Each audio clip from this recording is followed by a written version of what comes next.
नमस्कार दोस्तों, अनुपम tricks YouTube channel पर आपका बहुत बहुत स्वागत है। दोस्तों, इन दिनों हमारी सीरीज चल रही है अनुपात समानुपात की। अनुपात समानुपात के अंतर्गत जितने भी टॉपिक्स हैं उन सारे टाइप्स पर हम बात करेंगे, सारे टॉपिक्स पर बात करेंगे, उन सारे पहलुओं पर चर्चा करेंगे जहां से एग्जाम्स में बार बार प्रश्न पूछे जाते हैं या फिर उनके आगे भी पूछे जाने की संभावना है।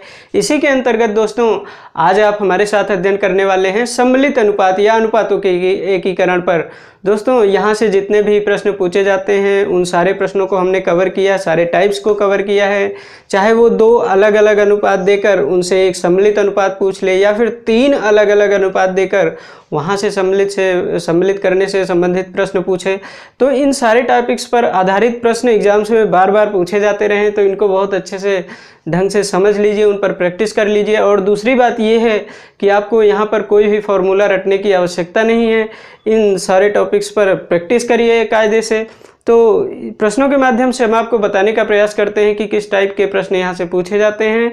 तो चलते हैं पहले प्रश्न की तरफ। पहला प्रश्न है दोस्तों, इस प्रश्न में कहा गया है यदि a अनुपात b बराबर 5:7 तथा b अनुपात c बराबर 6:11 हो तब a अनुपात b अनुपात c बराबर क्या है, ये ज्ञात करना है। चार विकल्प आपको दिए गए हैं। तो दोस्तों कुछ ऐसे प्रश्न होते हैं, कुछ का हम इस्तेमाल कर रहे हैं, सारे प्रश्न नहीं। कुछ प्रश्न ऐसे होते हैं जिन्हें सिर्फ ऑप्शन से भी किया जा सकता है या फिर उनको सॉल्व करके किया जा सकता है। तो इसको देख लीजिए कि कैसे हम सिर्फ ऑप्शन से भी कर सकते हैं। जैसे a की वैल्यू यहाँ पर 5 है, b की वैल्यू 7 है, यहाँ पर b की वैल्यू 6 है और c की वैल्यू 11 है। तो इन सब से विभाजित करके भी हम अपना आंसर ज्ञात कर सकते हैं सिर्फ ऑप्शन से। जैसे वो ऑप्शन सही होगा जहाँ पर a का मान जो 5 दिया है, 5 से सारे a के पद विभाजित हो जाएं, या फिर अगर चारों विकल्प में है a से विभाजित हो जाएंगे, जैसे 55 भी 5 से, 30 भी, 35 और 30 भी 5 से विभाजित हो जाएंगे। तो इस प्रकार हम नहीं ज्ञात कर पाएंगे। लेकिन b वाली जो वैल्यू है, देखिए b की वैल्यू 7 है, यहाँ पर b की वैल्यू 6 है, तो वो विकल्प सही होगा जहाँ b वाला पद 6 और 7 से दोनों से विभाजित हो जाता है। तो इस प्रकार दूसरा विकल्प ही सही होता है, क्योंकि ये तो 6 से विभाजित नहीं होगा, 7 से हो जाएगा, लेकिन पहला विकल्प में 77 जो है 6 से विभाजित नहीं होगा। तो इस प्रकार ये ऑप्शन सही नहीं होगा। ये ऑप्शन भी सही नहीं होगा क्योंकि 49 भी 6 से विभाजित नहीं होता है। चौथा ऑप्शन भी नहीं विभाजित होगा क्योंकि 77 है यहाँ पर, ये 6 से विभाजित नहीं होगा, हालांकि 7 से तो हो जाएगा। तो इस प्रकार सिर्फ दूसरा विकल्प बचता है जो कि 6 और 7 से दोनों से डिविजिबल है। तो एक ही ऑप्शन है, तो यही हमारा सही हो जाएगा। तो इसको सॉल्व करने का तरीका क्या है वो देख लीजिए। सॉल्व कैसे करते हैं, जैसे a अनुपात b बराबर 5:7 दिया है, b अनुपात c बराबर 6:11 दिया है। तो हम इसको सॉल्व करने के लिए लिखते हैं a b c और उनके मान लिख लेते हैं। जैसे a अनुपात b बराबर 5:7 है, तो हम यहाँ पर लिखेंगे 5, b के नीचे 7। अब यहाँ पर b अनुपात c बराबर 6:11 है, तो b के नीचे लिखेंगे 6, c के नीचे लिखेंगे 11। अब इसको सॉल्व कर लेंगे। तो सॉल्व कैसे करेंगे, देखिए इसको सॉल्व करने का तरीका समझ लीजिए, क्योंकि जब 3 अनुपात दिए जाते हैं तो भी ये तरीका बहुत ही कारगर है। तो जिस संख्या के बगल में जो स्थान खाली है उस संख्या को वहीं पर लिख देते हैं। जैसे 7 के बगल में खाली है स्थान, तो यहाँ पर हम लिख देंगे 7। 6 के बगल में इधर खाली है, तो यहाँ पर हम लिख देंगे 6। अब ऊपर नीचे गुणा कर लीजिए, तो गुणा करेंगे तो मान क्या आ जाएगा, 11 सते 77, 7 छंग 42 और 5 छंग 30। तो इस प्रकार हमारा आंसर क्या आ गया, 30:42:77 हमारा आंसर आ गया, जो कि दूसरा विकल्प है। तो इस प्रकार प्रश्न को आप आसानी से कर सकते हैं। कुछ और एग्जाम्पल से देख लेते हैं। चलते हैं अगले प्रश्न की तरफ। अगला प्रश्न है दोस्तों, इस प्रश्न में कहा गया है कि यदि a अनुपात b बराबर 7:9 और b अनुपात c बराबर 3:5 है तब a अनुपात b अनुपात c का मान ज्ञात करना है। पहला विकल्प दिया गया है 7:9:5। इसी प्रकार चार विकल्प दिए गए हैं, इन्हीं में से आपको अपना आंसर ज्ञात करना है। दोस्तों इस प्रश्न को ऑप्शन के सहारे नहीं किया जा सकता है। हमने बताया था कि सिर्फ कुछ प्रश्न होते हैं जिन्हें ऑप्शन से किया जा सकता है, जो कि एग्जाम्स में भी पूछे जाते हैं। तो ऐसे भी प्रश्न होते हैं तो इनको सॉल्व करना पड़ता है। तो इनको सॉल्व करने का तरीका क्या है, बिल्कुल पहले जैसा है, बहुत ही आसान है। a अनुपात b अनुपात c हमें ज्ञात करना है। तीनों का मान लिख लेते हैं। a अनुपात b बराबर दिया है 7:9, तो यहाँ पर हम 7 लिखेंगे। a के नीचे b के नीचे 9 लिख लेते हैं। फिर B अनुपात C दिया है 3:5, तो B के नीचे 3 लिखेंगे और C के नीचे 5 लिखेंगे। अब जिस संख्या के बगल में जो स्थान खाली है उसी से उसको फिल कर देते हैं। जैसे 9 के बगल में खाली है तो यहाँ पर हम लिखेंगे 9, और यहाँ पर देखें कि 3 के बगल में स्थान खाली है तो यहाँ पर हम 3 लिख देते हैं। तो ये हमने लिख लिया। अब ऊपर नीचे गुणा कर दीजिए, तो इसको गुणा करेंगे ऊपर नीचे, तो 9×5 = 45 यहाँ पर आ जाएगा, और यहाँ पर 27 आ जाएगा, और यहाँ पर 21 आ जाएगा। अब देखिए कि 21:27:45 हमारा आंसर है। लेकिन विकल्प में इसको और अधिक सॉल्व कर सकते हैं। जैसे कि देखिए 3 से तीनों डिविजिबल हैं, तो 3 से इसको कैंसिल कर देंगे, तो 3 × 7 = 21, 3 × 9 = 27, और 3 से अगर इसको करेंगे तो 15 × 3 = 45। तो ये जो 7:9:15 है, तो यही विकल्प में दिया गया है, तीसरा विकल्प है। तो इस प्रकार तीसरा विकल्प सही हो जाएगा। चलते हैं अगले प्रश्न की तरफ। अगला प्रश्न है दोस्तों, कभी कभी क्या होता है कि अनुपात को भिन्न में दे दिया जाता है। जैसे कि यदि A = B का 4/5 तथा B = C का 5/2, तब A अनुपात C का मान ज्ञात करना है। 4 विकल्प आपको दिए गए हैं। तो यहाँ पर 5/2 और 4/5 से आपको परेशान नहीं होना है, ये वही मान है अनुपात का ही। जैसे कि A अनुपात B चूँकि यहाँ पर गुणा में है तो यहाँ आ जाएगा भाग में, तो A/B बराबर ही दिया गया है 4/5, जो कि अनुपात भी लिख सकते हैं A अनुपात B। तो सेम चीज़ है लिखा है, तो इसको हम लिख लेते हैं A अनुपात B अनुपात C, चूँकि AC का हमें मान ज्ञात करना है A अनुपात C का। तो यहाँ पर हम मान लिख लेते हैं। A अनुपात B का मान है 4/5 अर्थात 4:5, और B अनुपात C का मान है 5/2 अर्थात B की वैल्यू है 5 और C की वैल्यू है 2। तो इसको लगाने के कई सारे तरीके हैं जिनको आप जानते भी होंगे, लेकिन ये तरीका सीख लीजिए ताकि जो 4 वाले 3 अनुपात देकर 1 अनुपात पूछ लिया जाता है वो महत्वपूर्ण है, वो इसी पर लग जाएगा। तो यहाँ बगल में स्थान खाली है 5, तो यहाँ पर हम लिख लेंगे 5। यहाँ पर 5 के बगल में भी खाली है तो यहाँ पर भी हम 5 लिख लेंगे। अब गुणा कर दीजिए, तो गुणा करेंगे तो यहाँ आ जाएगा 10, यहाँ आ जाएगा 25, और यहाँ क्या आ जाएगा 20। अब देखिए कि हमें ज्ञात क्या करना था, A और C, A अनुपात C। तो A की वैल्यू है 20 और C की वैल्यू है 10, तो यहाँ पर 20:10। इसको क्या लिख सकते हैं 2:1, चूँकि 10 से डिविजिबल है दोनों, तो 2:1 हमारा आंसर हो जाएगा। तो इस प्रकार कौन सा विकल्प सही हो जाएगा, दूसरा विकल्प। इसको लगाने के और सारे तरीके हैं जिनको आप शायद जानते होंगे। अगर नहीं जानते तो ये बेस्ट तरीका है, क्योंकि इससे 3 अनुपात वाले भी प्रश्न हो सकते हैं।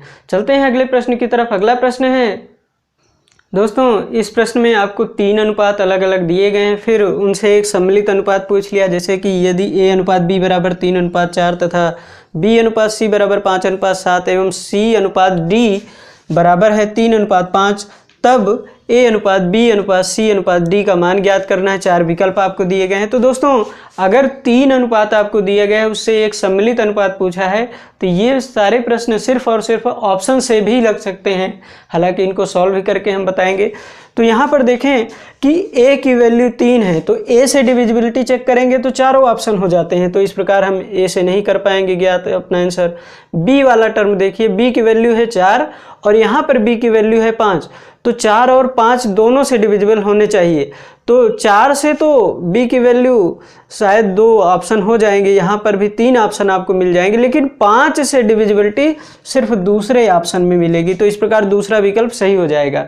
इसके अलावा आप D की वैल्यू से भी चेक कर सकते हैं। जैसे C अनुपात D यहाँ पर दिया गया है 3:5, अर्थात D की वैल्यू क्या है 5, तो 5 से विभाजित होने चाहिए। 28, 140, 21 और 82 करेंगे तो सिर्फ 140 ही विभाजित होगा।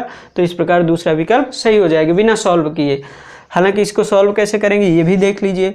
तो A अनुपात B अनुपात C अनुपात D हमें ज्ञात करना है। तो इसको सॉल्व करने का तरीका क्या है कि A अनुपात B = 3:4 है, तो हमने यहाँ पर लिख लिया 3:4। B अनुपात C अब दिया गया है 5:7, तो यहाँ पर हमने लिखा 5 और यहाँ पर 7 C के नीचे। C अनुपात D है 3:5, तो इसको हम लिख लेंगे 3:5। अब कोई तीर कमान नहीं बनाना है, कोई फॉर्मूला नहीं है। जो बगल वाली संख्या है उसी को खाली स्थान में लिख देना। जैसे 4 के बगल में खाली है तो यहाँ पर 4 लिखिए, यहाँ पर भी 4 लिखिए। 7 के बगल में खाली है तो यहाँ पर 7 लिखिए। 5 के बगल में खाली है तो यहाँ 5 लिखिए। 3 के बगल में खाली है तो 3 3 लिख दीजिए यहाँ पर। ऊपर से नीचे कर लीजिए गुणा, गुणा करेंगे तो यहाँ पर 5 चौक 20 सत्ते 140 आ जाएगा। यहाँ पर क्या आएगा 4 तिहाई 12 सत्ते 84, और यहाँ पर भी देख लीजिए 5 चौक 20 तिहाई 60 और 5 तिहाई 15 तिहाई 45। तो इस प्रकार आंसर क्या आ गया 45 60 84 140। तो ये हमारा आंसर है दोस्तों। तो इस प्रकार कौन सा ऑप्शन सही हो जाएगा, दूसरा ऑप्शन। तो इस प्रकार प्रश्न को आप आसानी से कर सकते हैं। चलते हैं अगले प्रश्न की तरफ। अगला प्रश्न है, इस प्रश्न में कहा गया है कि यदि A अनुपात B बराबर 2 अनुपात 3, B अनुपात C बराबर 4 अनुपात 5 एवं D अनुपात C बराबर 7 अनुपात 6 है, तब A अनुपात B अनुपात C अनुपात D का मान ज्ञात करना है। 4 विकल्प आपको दिए गए हैं। दोस्तों सबसे महत्वपूर्ण तथ्य ये है D अनुपात C। यहीं से प्रश्न गलत हो सकता है क्योंकि यहाँ पर उलट दिया गया है मान, तो इसको ध्यान में रखिएगा। C अनुपात D हम इसको पलटेंगे तो 6 अनुपात 7 हो जाएगा। तो देखते हैं प्रश्न को ऑप्शन से सिर्फ कैसे करेंगे। तो यहाँ पर A से A का मान तो 2 है तो चारों ऑप्शन डिविजिबल हो जाएंगे, विभाजित हो जाएंगे। B की वैल्यू यहाँ पर 3 है और यहाँ पर B की वैल्यू 4 है तो इससे भी 3 ऑप्शन हो जाएंगे विभाजित। अब C की वैल्यू देखिए तो C की वैल्यू यहाँ पर 5 है और यहाँ पर C की वैल्यू है 6। तो C का ऑप्शन देखेंगे तो 6 और 5 से दोनों से विभाजित होना चाहिए। तो ना तो ये 6 से विभाजित है ना 5 से, तो इस प्रकार ये ऑप्शन हमारा नहीं हो सकता आंसर। अब ये विकल्प देखिए तो यहाँ पर C की वैल्यू 6 और 5 से दोनों विभाजित है तो ये हो जाएगा हमारा आंसर। हालांकि और विकल्प हम चेक करेंगे, ये भी नहीं होगा, ये भी नहीं होगा, 5 से ये नहीं होगा और ये 6 से। तो इस प्रकार ये दोनों विकल्प हमारे सही नहीं होंगे, सिर्फ दूसरा विकल्प सही हो जाएगा। हालांकि लगाने का तरीका इसका क्या है ये भी देख लीजिए। तो A अनुपात B अनुपात C अनुपात D हमें ज्ञात करना है तो इसको हम लिख लेते हैं। A अनुपात B बराबर है 2 अनुपात 3 तो हम यहाँ पर लिखेंगे 2 अनुपात 3। अब B अनुपात C बराबर 4 अनुपात 5 है तो यहाँ पर हम लिख लेंगे 4 अनुपात 5। अब D अनुपात C दिया है तो इसको हम उलट देंगे, C अनुपात D का मान हो जाएगा 6 अनुपात 7 तो यहाँ पर हम लिख लेंगे 6 अनुपात 7। अब जिस संख्या के बगल में स्थान खाली है वहाँ पर लिख दीजिए। 3 के बगल में 2 स्थान खाली है तो दोनों जगह हम 3 3 लिख देते हैं तो यहाँ भी 3 यहाँ भी 3। 5 के बगल में यहाँ पर खाली है तो यहाँ पर हमने 5 लिखा। 4 के बगल में इधर खाली है तो यहाँ पर 4 लिखो। 6 के बगल में खाली है तो यहाँ भी 6 और यहाँ भी 6। अब ऊपर नीचे कर दीजिए गुणा, तो गुणा करेंगे तो यहाँ पर मान क्या आ जाएगा 7 5 35 तियाँ 105। अब यहाँ पर देख लीजिए 6 5 30 तियाँ 90, 6 चौको 24 तियाँ 72 और यहाँ पर देखेंगे तो 6 चौको 24 दूना 48। तो 48 अनुपात 72 अनुपात 90 अनुपात 105 क्या ये ऑप्शन में दिया गया है? नहीं। अभी इसको और सॉल्व कर सकते हैं, 3 से विभाजित कर दीजिए सबको तो यहाँ पर 24 आ जाएगा अनुपात, यहाँ पर 3 से विभाजित करेंगे तो 16 आ जाएगा। तो यहाँ पर लिख दीजिए 16 अनुपात 24 अनुपात 30 अनुपात 35। तो ये विकल्प हमारा सही हो जाएगा। तो कौन से विकल्प में है? 16 अनुपात 24 अनुपात 30 अनुपात 35। तो दूसरा विकल्प है ये सही हो जाएगा। तो इस प्रकार प्रश्न को बिना तीर कमान बिना फॉर्मूले के कर सकते हैं, जो कि सामान्यतः किताबों में नहीं दिया जाता है। तो इस प्रकार प्रश्न को आप आसानी से सॉल्व कर सकते हैं। चलते हैं अगले प्रश्न की तरफ। अगला प्रश्न है दोस्तों, इस प्रश्न में कहा गया है कि यदि A अनुपात B बराबर 4 अनुपात 3, B अनुपात C बराबर 3 अनुपात 5 तथा C अनुपात D बराबर 10 अनुपात 9, तो अब A अनुपात B अनुपात C अनुपात D का मान ज्ञात करना है। दोस्तों 4 विकल्प आपको दिए गए हैं। तो ऑप्शन से कैसे इसको सॉल्व कर सकते हैं? यहाँ पर A और B की वैल्यू से अगर डिविजिबिलिटी चेक करेंगे तो 2 से अधिक ऑप्शन सही हो जाएंगे। लेकिन अगर C और D की वैल्यू से अगर डिविजिबिलिटी चेक करते हैं, जैसे D की वैल्यू यहाँ पर क्या है? C अनुपात D बराबर दिया गया है 10 अनुपात 9, अर्थात D की वैल्यू 9 है। तो D की वैल्यू चेक करेंगे तो सिर्फ दूसरा ऑप्शन ही सही होगा। चाहे या फिर आप C की वैल्यू भी चाहे तो चेक कर सकते हैं। जैसे C की वैल्यू है 5 और यहाँ पर C की वैल्यू है 10, तो 5 और 10 दोनों से डिविजिबल होना चाहिए C की वैल्यू। तो इस प्रकार दूसरा विकल्प सही होता है। अगर हम इसको सॉल्व करें तो A अनुपात B अनुपात C अनुपात D हमें ज्ञात करना है। तो A अनुपात B की वैल्यू है 4 अनुपात 3, तो यहाँ पर हमने लिख लिया। इसके बाद देखिए B अनुपात C की वैल्यू है 3 अनुपात 5, तो यहाँ पर हमने लिखा। फिर C अनुपात D की वैल्यू है 10:9, तो इसको हमने यहाँ पर लिख लिया, C के नीचे 10, D के नीचे 9। अब इसको सॉल्व करने का तरीका पहले जैसा, 3 के बगल में जगह खाली है तो यहाँ पर 3 लिख दो। अब यहाँ पर 5 के बगल में खाली है जगह तो यहाँ 5 लिखो, और 3 के बगल में यहाँ खाली है तो यहाँ 3 लिखो। अब 10 के बगल में यहाँ खाली है तो यहाँ 10 से लिख के ऊपर नीचे मल्टीप्लाई कर दो, तो यहाँ पर मान के आ जाएगा 9 × 5 = 45, 45 दूना 90, और 45 तियाँ होता है 135, 135 यहाँ पर आ गया। अब यहाँ पर देखिए 5 तिये 15 दम में 150, और यहाँ पर अगर देखें तो 10 × 9 = 90 हो गया, और यहाँ पर 120। अब क्या करना है कि अगर हम इसको कैंसिल करें तो यहाँ 15 से सभी संख्याएं डिविजिबल हैं, तो इससे 15 से कैंसिल कर देंगे तो 15 × 8 = 120, 15 × 6 = 90, 10 और यहाँ पर 9। तो इस प्रकार हमारा आंसर दूसरा विकल्प ही आ रहा है, तो इस प्रकार दूसरा विकल्प सही हो गया है, 8:6:10:9। तो दोस्तों चाहे 3 अनुपात दिया रहे चाहे 2 अनुपात दिया रहे, उसको 1 अनुपात कैसे बनाते हैं इसको आपने समझा, इस पर बार बार प्रैक्टिस करिए, बहुत ही आसान तरीका है। अगले कुछ प्रश्न जो भाषा पर आधारित हैं, जो यही होता है, 2 अलग अलग अनुपात दिए जाते हैं और फिर उसमें कुछ आय व्यय या आयु बता दी जाती है, तो उसको भी देख लेते हैं। अगले प्रश्न पर बात करते हैं। अगला प्रश्न है दोस्तों, अनुपातिक विभाजन पर आधारित प्रश्न भी कुछ पूछे जाते हैं, जैसे कि कहा गया है कि 450 रुपये को A, B तथा C में इस प्रकार बांटिए कि A अनुपात B = 2:3, B अनुपात C = 6:5 हो, तब C का हिस्सा कितना होगा। तो 450 रुपये को A, B, C में बांटना है, तो इसको कैसे आसानी से कर सकते हैं। A की वैल्यू, B की वैल्यू और C को, तीनों को हम रखते हैं। A अनुपात B = 2:3 है, तो यहाँ पर हमने लिख दिया। B अनुपात C = 6:5 है, तो यहाँ पर हमने लिखा। अब हमने बताया कि जो जगह खाली रहती है वहीं पर बगल वाली संख्या को लिख देते हैं। 3 के बगल में हमने लिखा 3, 6 के बगल में लिखा 6, ऊपर नीचे कर देना है आपको, मल्टीप्लाई करेंगे तो यहाँ आ जाएगा 15, और यहाँ आ जाएगा 6 × 3 = 18, और यहाँ पर कितना आ जाएगा 12।